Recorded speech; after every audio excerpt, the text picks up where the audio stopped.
Hello guys, welcome to my channel. So guys, आज हम देखेंगे JKSSB के जो अपकमिंग एग्ज़ाम्स हैं उनमें कई सारी एग्ज़ाम्स में कॉमन टॉपिक है फैक्टर प्राइसिंग का।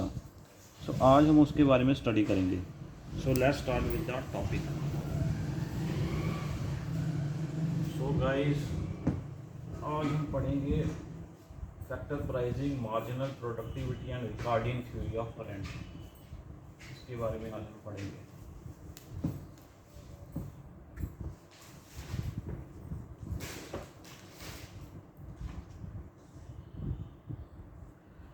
सो जो फैक्टर प्राइसिंग है इसमें क्या रहता है गाइस कि कैसे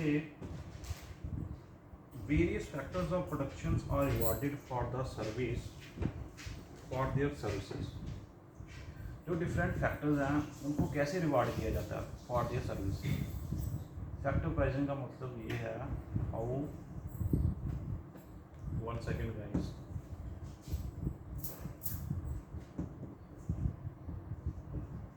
how the different factors are rewarded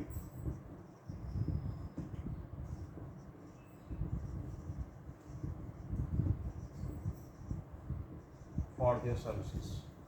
जो उन्होंने सर्विस दी है उसके बदले में उनको क्या रिवॉर्ड मिलेगा। So that is factor pricing. How the various factors of productions are rewarded, how the different factors are rewarded for their services. ये मैंने गाइस शॉर्ट में लिख दिया। How the various factors of production are rewarded for their services. तो factors of production क्या क्या हैं जिनको रिवॉर्ड किया जाता है। फैक्टर्स ऑफ प्रोडक्शन कौन कौन से हैं? जैसे पहला आ गया लैंड, दूसरा आ गया लेबर। ये है गाइस फैक्टर्स ऑफ प्रोडक्शन जिन्होंने प्रोड्यूस करने में अपनी भूमिका निभाई है, वो हम कह सकते हैं factors of production. Land, labour, capital, और चौथा आ गया हमारा एंटरप्रेन्योर।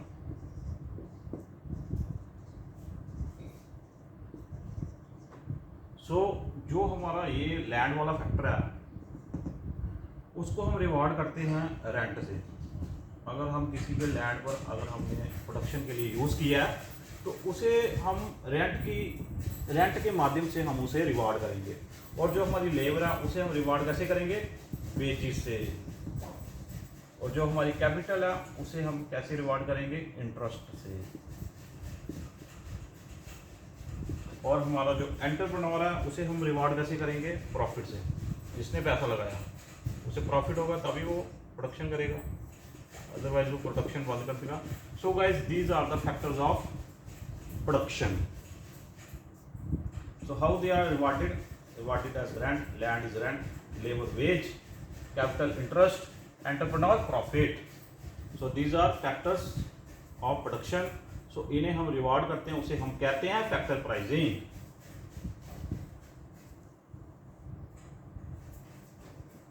सो गाइज, अब हम नेक्स्ट हम पढ़ेंगे रिकॉर्डिंग थ्योरी ऑफ रेंट। सो हमने ये देख लिया कि लैंड, लेबर, कैपिटल ये है हमारे फैक्टर्स ऑफ प्रोडक्शन। सो इस पे अब हम पढ़ेंगे जो हमारा मेन है, जो हमारा टॉपिक है रिकॉर्डिंग थ्योरी ऑफ रेंट। सो आज इसमें हम रेंट ही कंसिडर करेंगे। सो लैंड की ही आज हम चर्चा करेंगे, इसी के बारे में हम पढ़ेंगे। So let's start with the Ricardian theory of rent. So ये हमारे जो 3 टॉपिक है ये नहीं है हमारे सिलेबस में, तो हम इसे मिटा देते हैं। सो अब हम पढ़ेंगे recording theory of rent.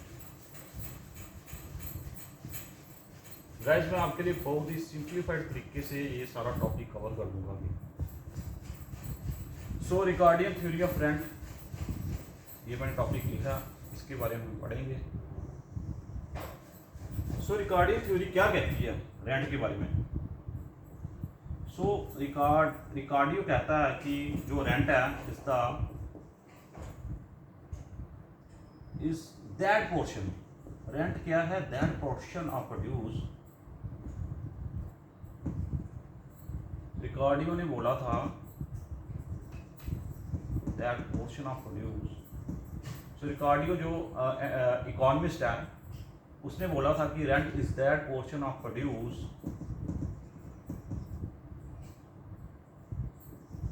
Of earth which is pay to the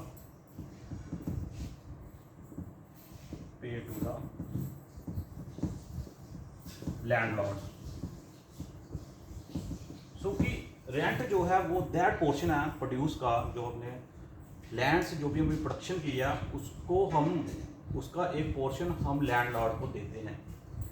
rent is that portion of produce of earth which is paid to the landlord. क्यों देते हैं? फॉर इट्स यूज, क्योंकि जो ज़मीन का मालिक है हम उसे रेंट देते हैं, उसकी ज़मीन पर हमने जो खेती की है उस पर जो हमने प्रोडक्शन किया उसी का कुछ पोर्शन हम अदा करते हैं लैंडलॉर्ड को for its use of the original and इंडेस्ट्रक्टिबल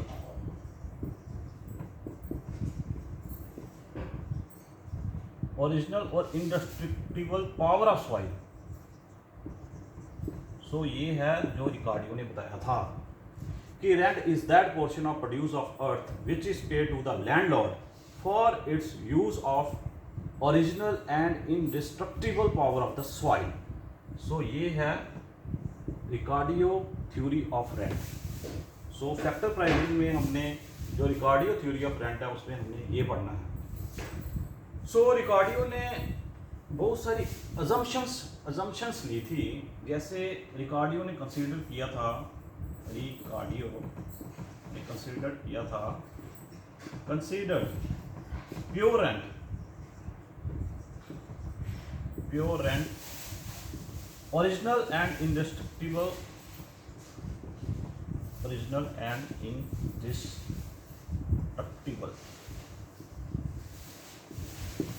so guys जो भी मैं इस पे लिख रहा हूँ ये this is very very important, direct MCQ इस पे बन जाएंगे। सो नेक्स्ट अब हम पढ़ेंगे जो अजम्पशंस हैं वो वन बाय वन हम पढ़ेंगे। तो आई होप आपने ये नोट कर लिया होगा साथ साथ। पहली assumptions of this theory.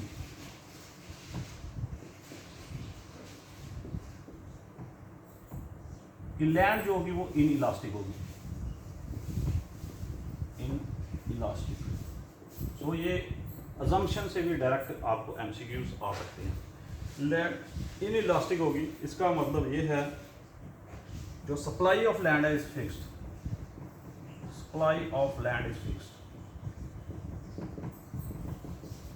Land की सप्लाई है that is fixed. Rent can change but supply can not change. तो रेंट है, रेंट कैन बी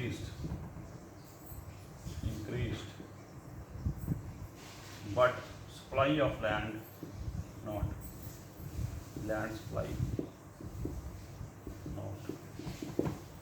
so ये पहली assumption है। दूसरी assumption है कि single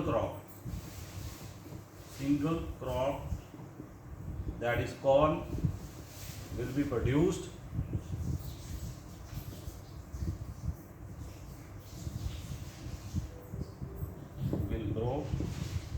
or the land will left idle। नहीं तो लैंड खाली रहेगी, उस पर एक ही क्रॉप हम उगा सकते हैं दैट इज कॉर्न, अदरवाइज जो लैंड होगी that will be left idle. So जो थर्ड अजम्पशन है वो है land differ in quality, land will differ in quality। अब इसका क्या मतलब है कि जो फर्टिलिटी है डिफरेंट हो सकती है लैंड की, एंड लोकेशन पर भी डिपेंड करता है, क्योंकि लोकेशन अगर अर्बन होगी तो उस पर डिमांड ज़्यादा होगी, लोकेशन पर भी डिमांड फैक्टर का हमारे निर्भर करता है। अगर अर्बन एरिया पे है तो उस पर लैंड की कॉस्ट ज़्यादा होगी, अगर रूरल एरिया में है तो लैंड की कॉस्ट कम होगी। फर्टिलिटी अगर लैंड उपजाऊ ज़्यादा है उसकी भी रेंट ज़्यादा होगा, अगर काम ना हो उसका भी डिफ़र करेगा। सो नेक्स्ट हमारी जो लास्ट अजम्पशन है वो हमारी ऐसी है कि फोर्थ अजम्पशन मैं यहाँ लिख देता हूँ, perfect competition in the market for land. So perfect competition होना चाहिए, competition in the market for land. So ये कुछ अजम्पशंस हैं। सो ये आपने, आई होप आपने नोट कर लिया होगा। पहली अजम्पशन है land is inelastic, supply of land is fixed. 1 second guys, Power on. Bluetooth mode. Device paired. सो पहली अजम्पशन है guys, land is inelastic, supply of land is fixed, rent can be increase but land supply is not. Land supply में कोई increase नहीं होगा, rent increase हो सकता है। Second assumption है सिंगल क्रॉप हम उगाएंगे, ग्रो करेंगे, दैट इज कॉल्ड, और अदरवाइज हम लैंड को आइडल छोड़ देंगे, खाली छोड़ देंगे। थर्ड अजम्पशन है हमारी land will differ in quality, कैसे, फर्टिलिटी और लोकेशन, इस पे ही रिकॉर्डिंग ने ज़्यादा स्ट्रेस दिया है। और फोर्थ अजम्पशन है कि परफेक्ट कंपटीशन होना चाहिए in the market for the land. So ये कुछ अजम्पशन है, इसमें भी डायरेक्ट हमें एमसीक्यू देखने को मिलता है, क्योंकि हमने पिछले जो एग्ज़ाम्स देखे हैं उनमें इनमें से भी एमसीक्यू आए हैं। सो आप इनको नोट कर लीजिए, वीडियो को आप रिवाइंड कीजिए और देख लीजिए दोबारा से। सो अब हम पढ़ेंगे according to Ricardo theory of rent rises due to 2 reasons. So according to Ricardo के अकॉर्डिंग रेंट क्यों इंक्रीज करेगा, रेंट विल इंक्रीज, वाई, क्यों इंक्रीज करेगा, इसने क्या बताया था। पहली चीज़ बताई थी कि अगर स्केर्सिटी ऑफ लैंड है, अगर डिमांड बढ़ जाती है, अगर पॉपुलेशन भी बढ़ जाती है तो स्केर्सिटी हो जाएगी लैंड की, इसलिए भी रेंट बढ़ेगा। सेकंड है डिफरेंस इन द लैंड, अगर कोई फर्टाइल लैंड है तो अगर लोकेशन भी है तो ये आगे इनके डिफरेंसेस। कोई लैंड बहुत ज़्यादा फर्टाइल है, कोई नहीं है, तो उससे भी ये जो रेंट है ये इंक्रीज़ होता है। और स्केर्सिटी, अगर डिमांड बढ़ गई, अगर बहुत बंदों को ज़्यादा चाहिए लैंड, क्योंकि जैसे पॉपुलेशन बढ़ेगी स्केर्सिटी हो जाएगी लैंड की। सो उसके these are the 2 reasons. So next अब हम पढ़ेंगे, एक आता है इंट्रा मार्जिनल लैंड और दूसरा आता है मार्जिनल लैंड। ये मैं आपको अभी समझा देता हूँ, इंट्रा मार्जिनल और मार्जिनल लैंड क्या है, इसका क्या मतलब है। सो बाय फिगर हम ड्रा करते हैं, जैसे ये बहुत बड़ी लैंड है, इसको हम 3 पोर्शंस में डिवाइड कर देते हैं, ए, बी और सी। यहाँ किसी ने क्रॉप उगाई, यहाँ पूरा ये ऑक्यूपाई हो जाना है, कि लोग कहाँ शिफ्ट होंगे, बी में, क्या शिफ्ट होंगे। सो जो ए है that is called intra marginal land, और जब ये वाली लैंड होगी यहाँ शिफ्ट हो गए हैं, इसे हम बोलेंगे मार्जिनल लैंड। सो ये आ गई हमारी मार्जिनल लैंड। सो जो इंट्रा मार्जिनल लैंड है इस पे ही रेंट जो होगा वो लागू होगा, rent will be applied, rent इसी में अप्लाई होगा, इस पर कोई रेंट नहीं अप्लाई होगा, नो रेंट। सो ये नो रेंट जोन आ गई, ये आ गई हमारी शिफ्टिंग, लोग यहाँ शिफ्ट कर दिए। सो ये नो रेंट है और ये हमारी रेंट होगी। जो इंट्रा मार्जिनल लैंड है दैट विल बी, जो फुल हो गई थी लैंड, इस पर डिमांड के कारण ऑक्यूपाई हो गई थी लैंड, वो हमारी ए है, that is intra marginal land, इस पर रेंट लागू होगा, rent will be applied. But जो हमारी बी है जिस पे लोग शिफ्ट हुए हैं अभी उस पर रेंट अप्लाई नहीं होगा फॉर द टाइम बिंग। सो अब कंक्लूजन क्या है रिगार्डिंग थ्योरी का, ये मैंने आपको कंप्लीट करवा दिया, लोग कितनी जल्दी मैंने कंप्लीट करवा दिया आपको ये टॉपिक। सो अब हम देखेंगे कि कंक्लूजन क्या है, conclusion of Ricardo theory of rent. इसका क्या कंक्लूजन है, रेंट इज प्राइस डिटरमाइंड जो रेंट है वो डिपेंड करेगा प्राइस पे। किसकी प्राइस पे? जो हमने वहाँ प्रोडक्शन की थी। सो अगर जैसे हमने लिया थी अजम्पशन कि हम कॉर्न ही ग्रो करेंगे, अगर कॉर्न का मार्केट में प्राइस बढ़ता है तब भी हमारा रेंट लैंड का बढ़ेगा। That is rent is price determined. So यही कंक्लूजन है कि जो रेंट है वो डिपेंड करता है price of corn. So thank you guys for watching this video. I hope you will like and subscribe my channel. So next video में अब हम इसके MCQs डिस्कस करेंगे। Thank you guys.